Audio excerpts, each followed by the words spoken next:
So I've been sharing with you over the past couple of years some of my grandmother's recipes. And this was my mother's mother, and we called her Mamaw. And so one of her favorite things to make was cornbread. And her recipe, she called it hot cornbread. And I think it's because of all the black pepper that she used in it. And you may have heard of the expression before, breakfast like a king, lunch like a prince, dinner like a pauper. Well, my mother let me know that they had this for dinner almost every evening, some cornbread and milk. So they had a light dinner. So here are the ingredients if you would like to jot them down. I'll also leave them below the video if you'd like to print them out. And of course, you can also do a screenshot if you're watching this on your phone, okay? So we'll go ahead and get started here. There are quite a bit of ingredients here. I'm using an onion from the garden along with some grated cheddar cheese, some creamed corn. You can buy creamed corn, I think, in the can or in the frozen section. I'm using some cornmeal, which is not self-rising, so I'm going to add a couple of ingredients to it to get it to rise. You'll want to go ahead and preheat your oven to 400 degrees Fahrenheit and lightly grease your iron skillet. And you can also go ahead and grate your onion.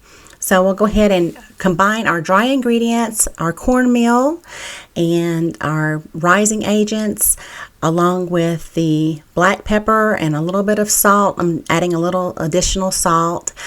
And now this is a lot of black pepper, but this is how my grandmother made her cornbread. And every time I make this, it smells just like her kitchen. So you know how sometimes smells can just take us back in time? Well, this is one recipe that does that for me. So now I want to go ahead and combine my wet ingredients. We'll start with the eggs. So we'll go ahead and add our sweet milk, and in the South you call that sweet milk if you're using whole milk, okay? Or it would be sour milk if you use buttermilk. We'll need to add our oil along with the grated onion and the cheddar cheese, and then the creamed corn. Now sometimes I will also use scallions instead of a grated onion, and I also add jalapenos to this sometimes. And now we can just go ahead and combine our ingredients together. You don't need to really mix this up much, just a little bit to bring it together. This is a very dry and rustic cornbread, okay? This is not something that is really, in my personal opinion, is not good served with something like chili. You really need to have a liquid like for cornbread and milk, or also with your pot liquor if you're cooking greens or collard greens. This is just wonderful for those type of dishes, okay? So we're going to go ahead and make this in the oven 30 to 40 minutes until the desired color you're looking for. And I like to have this pretty, crusty on the outside. So like I said, it's best served with milk. It just soaks up liquids very well, and it's a perfect side for your southern dishes.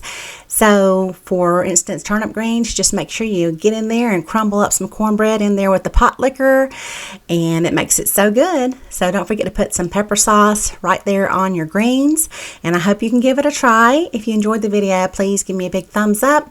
Also, you're welcome to head on over to my channel. Over there I have a playlist section with other southern favorites. You'll find a couple more of my grandmother's recipes over there, along with some of my favorites. So thanks so much for watching, and y'all have a beautiful day.